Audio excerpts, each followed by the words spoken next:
រឿងចរិតរកពីរបស់មនុស្សយើងម្នាក់ៗគឺខុសពីគ្នាសឹងថា100នាក់គឺខុសទាំង100នាក់បងប្អូនអ្នកខ្លះទៅគាត់ផ្អែមទៅអ្នកខ្លះទៅក៏គាត់ឆេវឆាវទៅអ្នកខ្លះទៅគឺ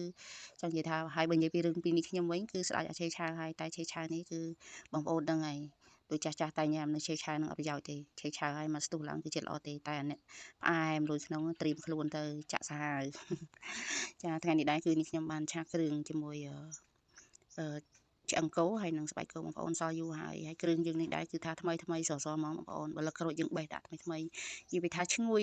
ជាងយើងទិញគេទៀតណាបើសិនយើងទិញគេគឺយកមកចិត្តមកគឺអត់សូវឈ្ងុយដែលយើងបេះពីដើមទេបងប្អូនស្រឡាញ់នឹងដើមក្រូចនឹងទិញមកដើមមកដាក់ដាំមកនិយាយពីថាលាស់ល្អហើយឆាគ្រឿងនេះដែរនេះខ្ញុំលួចគូឆ្មាបន្តិចឲ្យយើងមានជាតិជូរទៅវាឆ្ងាញ់អញ្ចឹងណាបងប្អូនហើយត្រប់នេះគឺត្រប់ស្រួយមានតិចក៏នេះខ្ញុំលាយជាមួយត្រប់ពញងទៅភាសាផ្លែច្រើនអត់ដឹងធ្វើអីទេហើយវគ្គនេះគឺងាស់ឲ្យបងប្អូនគោគឺមិនងាយផុយទេងាស់ឲ្យខាស់ទឹកពីបេះដូងបងប្អូន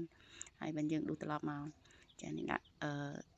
ម្រះព្រៅហើយម្រះព្រៅនេះប្រើបងប្អូនទៅបេះខ្ជិលទៀតបេះបន្តិចមួយម្រះព្រៅ1 គីឡូចាអរគុណច្រើនបងប្អូនអរគ្នា